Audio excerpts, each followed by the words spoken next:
Magandang hapon po sa atin lahat at Merry Christmas. Narito ang weather update sa araw ng Pasko, December 25, 2023.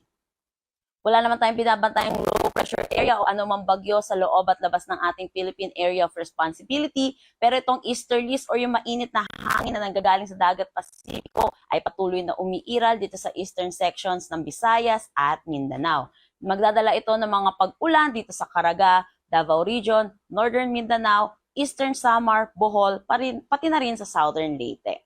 Samantala, ito namang northeast monsoon or hanging amihan ay patuloy na umiiral dito sa May Luzon. Kaya asahan natin na makakaranas tayo ng malamig na panahon pa rin, lalo na sa madaling araw. Asahan din natin na makakaranas ng maulap na panahon na may mga pag-ulan dito sa Cagayan Valley, Apayao, Kalinga, pati na rin sa Aurora. Para naman sa Metro Manila at nalalabing bahagi ng Luzon, asahan natin ang bahagya hanggang sa maulap na papawirin na may mga pulupulong mahihinang pag-ulan. Dito naman sa Palawan, nalalabing bahagi ng Visayas at Mindanao, makakaranas sila ng maaliwalas na panahon na may mga tsansa pa rin ng isolated rain showers at localized thunderstorm, lalo na sa hapon at sa gabi. Para naman sa magiging panahon natin bukas dito sa Luzon, asahan natin maapektuhan pa rin tayo ng northeast monsoon or ng hanging amihan. Liba na lang dito sa may Bicol Region at Calayan Islands at Puerto Princesa na makakaranas sila ng maaliwalas na panahon dulot ng easterlies.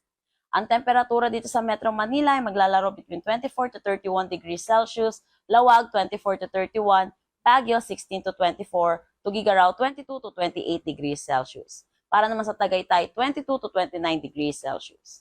Dito sa Legazpi, maglalaro ang temperatura between 26 to 31 degrees Celsius. Sa Calayan Islands at Puerto Princesa, asahan natin ang 26 to 30 degrees Celsius. Para naman sa magiging panahon natin bukas dito sa Visayas at Mindanao, asahan natin na magiging maaliwalas ang panahon na may mga tsansa pa rin ng localized thunderstorm, lalo na sa hapon at sa gabi. Ang temperatura dito sa Iloilo ay maglalaro between 27 to 31 degrees Celsius, Cebu 26 to 30, Tacloban 25 to 30 degrees Celsius. Para naman sa Cagayan de Oro, 24 to 30 degrees Celsius, Zamboanga 25 to 34 at Davao 25 to 34 degrees Celsius.